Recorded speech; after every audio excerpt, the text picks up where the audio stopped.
Assalamualaikum warahmatullahi wabarakatuh. Hai teman-teman semua, apa kabar? Saya harap teman-teman tetap berada pada keadaan sehat walafiat dan berada pada perlindungan Allah Subhanahu wa taala.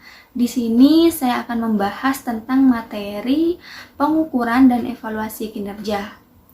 Di sini terdapat 6 pembahasan. Yang pertama yaitu definisi indikator dan standar kinerja. Yang kedua, syarat dan indikator hasil kerja. Yang ketiga, pertimbangan perumusan standar kerja. Dan yang keempat, syarat standar kerja. Yang kelima, langkah strategi kesuksesan dalam pengukuran hasil kinerja. Dan yang terakhir yaitu jenis dan target evaluasi institusi. Kinerja adalah hasil yang dicapai seseorang menurut ukuran yang berlaku untuk pekerjaan yang bersangkutan. Kinerja karyawan atau bisa disebut dengan prestasi kerja adalah hasil kerja secara kualitas dan kuantitas yang dicapai oleh seseorang karyawan dalam melaksanakan tugasnya sesuai dengan tanggung jawab yang telah diberikan kepadanya.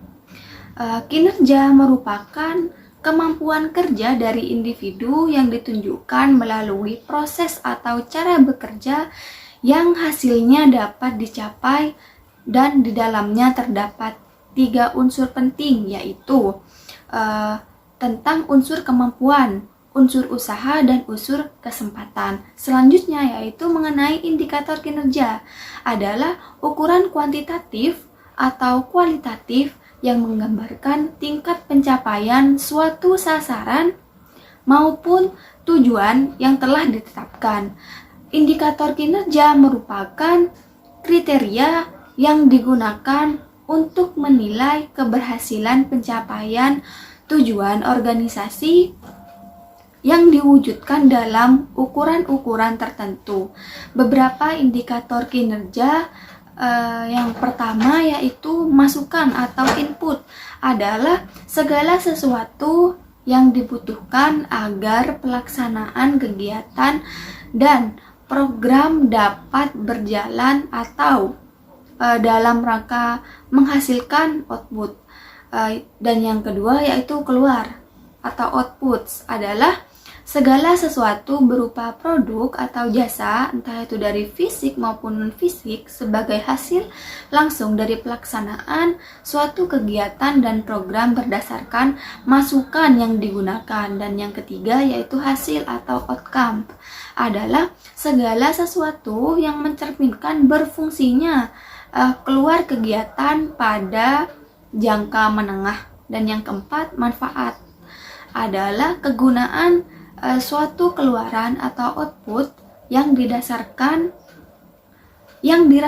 langsung oleh masyarakat dan dapat berupa tersedianya fasilitas yang dapat diakses oleh publik. Dan yang kelima, dampak adalah ukuran tingkat pengaruh sosial ekonomi lingkungan atau kepentingan umum lainnya yang dimulai oleh capaian kinerja di setiap indikator dalam suatu kegiatan. Selanjutnya, standar adalah ukuran tertentu yang dipakai sebagai patokan. Standar dapat dijadikan acuan untuk melakukan proses kerja agar mencapai hasil yang sudah ditetapkan sebelumnya, dan melakukan proses kerja agar mencapai hasil yang sudah ditetapkan sebelumnya, dan juga melakukan penilaian. Standar kinerja harus memiliki persyaratan-persyaratan tertentu agar dapat dijadikan sebagai tolak ukur dalam mengukur kinerja karyawan. Lanjut pada pembahasan yang kedua, yaitu terdapat syarat-syarat yang harus dipenuhi dan diketahui oleh suatu indikator hasil kerja. Syarat-syarat tersebut yang pertama yaitu spesifik, jelas, dan tidak ada kemungkinan kesalahan interpretasi. Yang kedua, dapat diukur secara objektif baik yang bersifat kuantitatif maupun kualitatif, yaitu dua atau lebih yang mengukur indikator kinerja mempunyai kesimpulan yang sama. Yang ketiga, relevan. Indikator kinerja harus menangani aspek objektif yang relevan. Yang keempat, dapat dicapai, penting dan harus berguna untuk menunjukkan keberhasilan masukan, proses keluaran, hasil manfaat, serta dampak. Yang kelima, harus cukup fleksibel dan sensitif terhadap perubahan atau penyesuaian.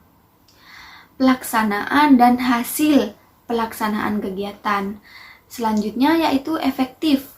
Data atau informasi yang berkaitan dengan indikator kinerja bersangkutan dapat disimpulkan, diolah, dan dianalisis dengan biaya yang tersedia. Penambahan ketiga, pertimbangan perumusan standar kerja adalah proses yang penting dalam manajemen sumber daya manusia dan pengembangan kebijakan perusahaan. Standar kerja merujuk pada pedoman atau aturan yang mengatur tingkat kinerja yang diharapkan dari karyawan dalam sebuah organisasi. Beberapa pertimbangan yang perlu diperhatikan dalam perumusan standar kerja yaitu yang pertama, tujuan organisasi, yang kedua, konsultan dengan stakeholder, yang ketiga, analisis pekerjaan, yang keempat, kepatuhan hukum, yang kelima, fleksibel, yang keenam, objektif dan terukur, yang ketujuh, keterlibatan karyawan, yang kedelapan, komunikasi, yang kesembilan, evaluasi dan revisi, yang kesepuluh, penghargaan dan konsekuensi. Lanjut pembahasan keempat, yaitu standar kerja. Yang prima adalah standar yang telah dirumuskan dengan baik dan memenuhi sejumlah syarat tertentu.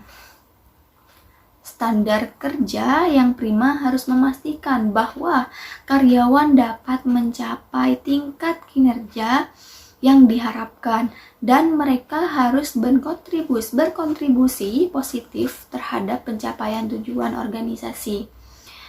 Berikut adalah beberapa syarat yang harus dipenuhi untuk standar kerja yang prima, yaitu spesifik, terukur, realistis, tantangan, terukur waktu, konsisten, dikomunikasi dengan jelas, didukung dengan sumber daya, evaluasi dan revisi.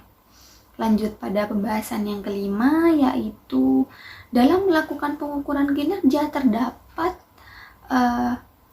langkah-langkah sebagai berikut.